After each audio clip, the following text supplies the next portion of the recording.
ನಮಸ್ಕಾರ. ಮೈಸೂರಿಂದ ನೀವು ನೋಡ್ತಾ ಇರೋದು ವಿಶ್ವಪ್ರಜ್ಞಾ ಲೇಔಟ್. ಈ ಲೇಔಟು ಹಳೆ ಕೆಸರಲ್ಲಿ ಇರುತ್ತೆ. ಈ ಹಳೆ ಕೆಸರು ಎಲ್ಲಿ ಬರುತ್ತೆ ಅಂದರೆ ಮಣಿಪಾಲ್ ಹಾಸ್ಪಿಟ್ಲಿಂದ ಕರೆಕ್ಟಾಗಿ 1 ಕಿಲೋಮೀಟ್ರ್ ಆಗುತ್ತೆ.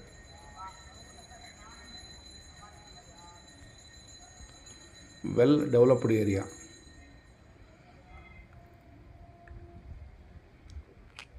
ಗೇಟೆಡ್ ಕಮ್ಯುನಿಟಿ ಥರ ಇರುತ್ತೆ ಈ ಲೇಔಟು. 40-60 ವೆಸ್ಟ್ ಫೇಸಿಂಗ್ ಸೈಟ್ ಕಾಣ್ತಾ ಇರೋದು. ಅಂಡರ್ಗ್ರೌಂಡ್ ಕೇಬಲು, ಒಳ್ಳೆ ಪಾರ್ಕ್ ಎಲ್ಲ ಡೆವಲಪ್ ಮಾಡಿದ್ದಾರೆ.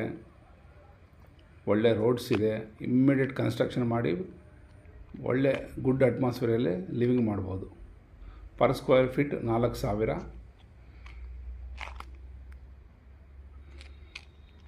Ready to construction.